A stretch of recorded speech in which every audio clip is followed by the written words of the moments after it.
Now then, time to clean up the space trash.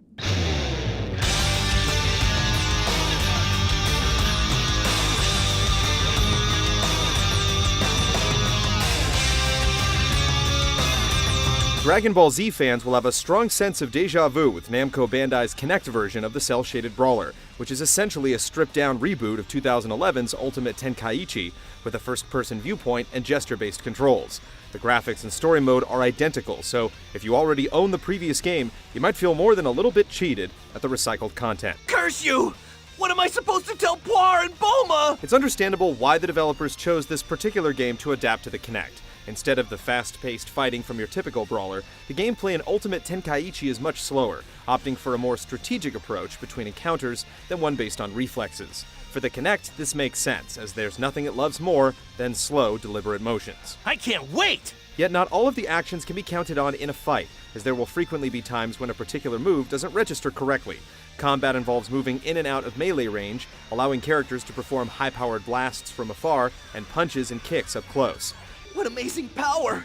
There's no way we can beat that! To move from melee to blast range, you need to jump, while leaning left or right lets you dodge oncoming attacks. If you jump while in blast range, your character will initiate an approach attack to close the gap between fighters. What's going on? How is this happening? Once up close, the moves are intuitive. You're able to jab and perform crosses, uppercuts, forward kicks, and sweeps exactly as you would in a normal everyday fight against a person with green skin or moosed-up hair. The animations from melee attacks aren't exactly precise, as it often looks like you're punching your opponent in the junk, but that's not even the strangest part of the combat.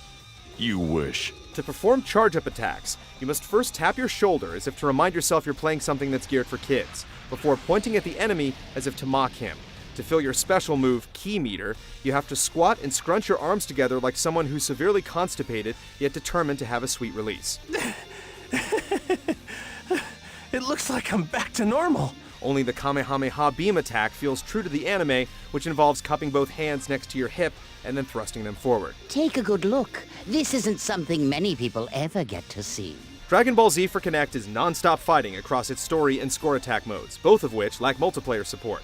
The battles are often tiresome, not only because of the activity level associated with the controls, but because fights tend to drag on with rock-paper-scissors type counterattacks, blocks, and deflections. While you can unlock over 50 characters, all of the fighters control the same, and the first-person perspective means you can't even see them in action. Considering the lack of new content and spotty controls, Dragon Ball Z for Kinect ultimately puts the Psy in Super Saiyan. Oh no!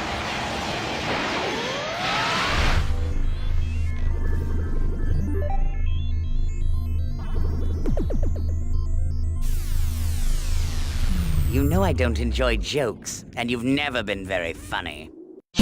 See this and other GT shows and game reviews on the GT Originals iOS app, available now on the App Store.